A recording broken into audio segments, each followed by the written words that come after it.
Hello, my name is Mark. I'm a concept artist and illustrator, and I'm working mainly in the entertainment industry. You are watching the fourth part of my character design tutorial. So in this part, I'm working further on the color rough what I finished in the previous part. So what I'm doing here is going back to the background and trying to add more details to define more the environment of the illustration. So what I'm doing here is adding pipes and wires and trying to keep in mind where the light is coming from, and also adding smaller details like dirt and watermarks, water stains, and I'm using three main tools of obviously the basic brushes and the lasso tool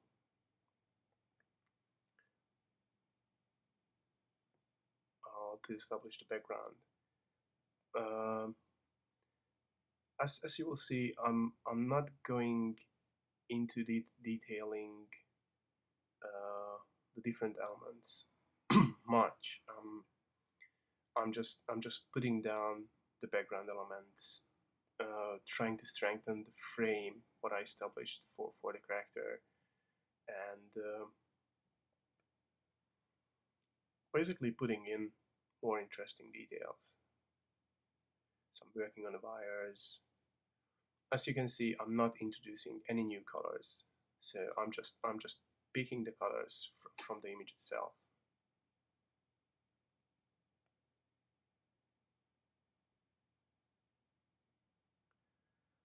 Pipes are really fun to paint, and they can add this sort of factory basement feeling what I'm after. So that's why I'm using these bigger pipes. But as you can see, I'm also using different variations in sizes, and I am also trying to think about the, how those pipes attach and how the wires are attached to the wall. Starting to work on the ground, same here, lasso tool, and putting down the lights of the emergency lights, and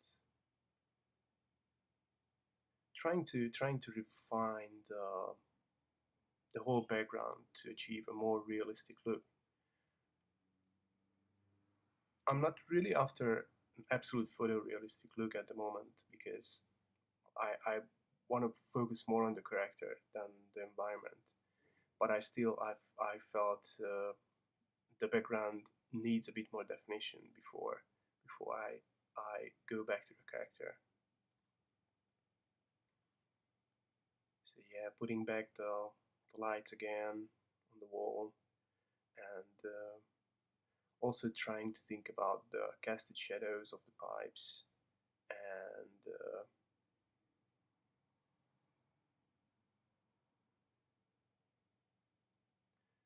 also I thought the whole background was too saturated, so I bring it back.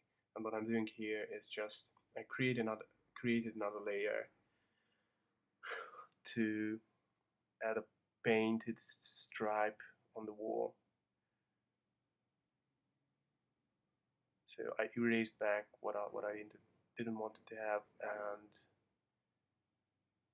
yeah, and that's it. Just to add a bit more detail to the background wall, because before that it was far too simple. So I'm going back and checking the lights. They are far too strong, so I'm pushing those back to about 30% or something.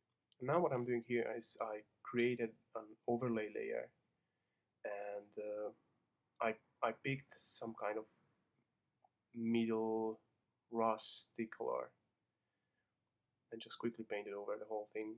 And I created another one here, and with a texture brush I quickly painted over the whole image and distorted down to the ground to have a texture what matches to the perspective. So yeah, and that was it. That was about the background, and I'm going back to the character. I've got a couple of comments on my blog after the previous part, and a lot of guys said there's a problem with the character's feet because it seems he's not standing on the ground. So, and they were absolutely right. So I'm fixing that first and trying to focus on the legs to really establish the pose. The legs aren't quite right, as I see, but I can fix that. I can fix that later when I detail the illustration more. So here first I'm going back to the clothes because that's the material what covers most of the part of the character, most of the body of the character. And what I'm using here is the smudge tool with a simple round brush. The smudge tool is a really underrated tool because most of the people don't really like to use it or think about it like a basic amateur tool, but it could be really useful, especially if you paint clothes, because it's just really easy to smudge together the different parts of the light and shadow areas.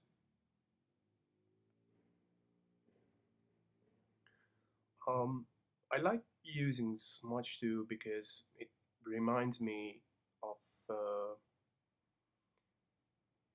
of a technique when I use traditional mediums. So when I used oils, um, lots of the times I used a rug or a sponge to smudge the different colors or different parts together. So I'm always trying to. It's probably because I started with traditional mediums originally. So when I work digitally, I'm always trying to keep the same process what I used with the traditional mediums, with oils or acrylics.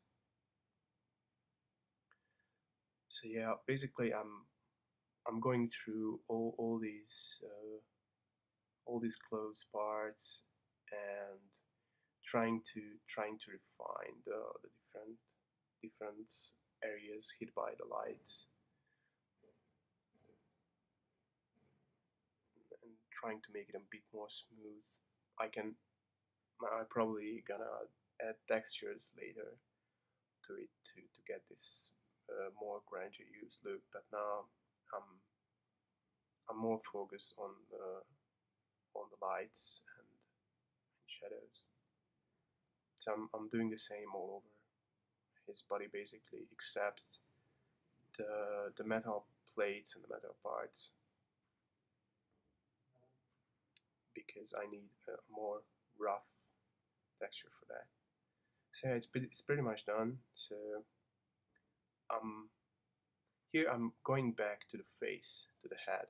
As I mentioned before, that's the most important part. So I would like to spend a reasonable amount of time with his face. I really want his face right, or at least uh, establish everything for the further detailing. So I was thinking about to create a more creepy character from this one, sort of like a weird zombie, or maybe he's got some infection, so he hasn't got pupils. Just to basically trying to make the character more interesting. That's what it's all about. But I'm also trying to think through his background story.